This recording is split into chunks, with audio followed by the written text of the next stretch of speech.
شادی کی پہلی رات میاں بیوی نے فیصلہ کیا کہ جب وہ کمرے میں پہنچ جائیں گے تو پھر دروازہ نہیں کھولیں گے، چاہے کوئی بھی آ جائے۔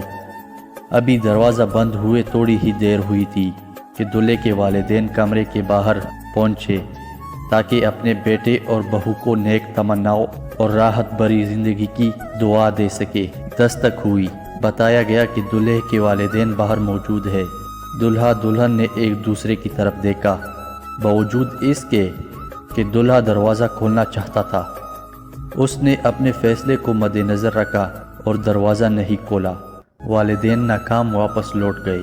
ابھی کچھ دیر ہی گزر رہی تھی کہ دلہن کے والدین بھی دلہے کے گھر جا پہنچے تاکہ اپنی بیٹی اور داماد کو اپنی نیک خواہشات پہنچا سکے اور انہیں سکھی زندگی کی دعا دے سکے۔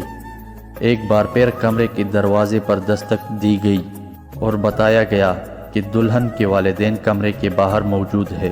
دلہا دلہن نے ایک دوسرے کی طرف دیکھا، پھر اپنا فیصلہ ذہن میں تازہ کیا۔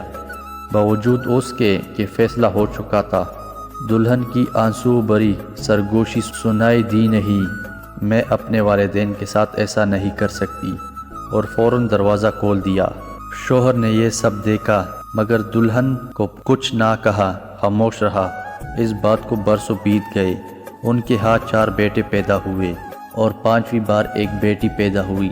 شوہر نے ننھی گڑیا کے اس دنیا میں آنے کی خوشی میں ایک بہت بڑی پارٹی کا انتظام کیا اور اس پارٹی میں ہر اس شخص کو بلایا جسے وہ جانتا تھا، اور خوب خوشیاں منائی گئی۔ اس رات بیوی نے اپنے شوہر سے پوچھا کہ آخر کیا وجہ ہے کہ آپ نے اتنی بڑی پارٹی کا اہتمام کیا، جبکہ اس سے پہلے 4 بچوں کی پیدائش پر ہم نے یہ سب کچھ نہیں کیا۔ شوہر مسکرایا اور بولا، یہ وہ ہے جو میرے لیے دروازہ کھولے گی۔ بیٹیاں ہمیشہ قیمتی ہوتی ہے۔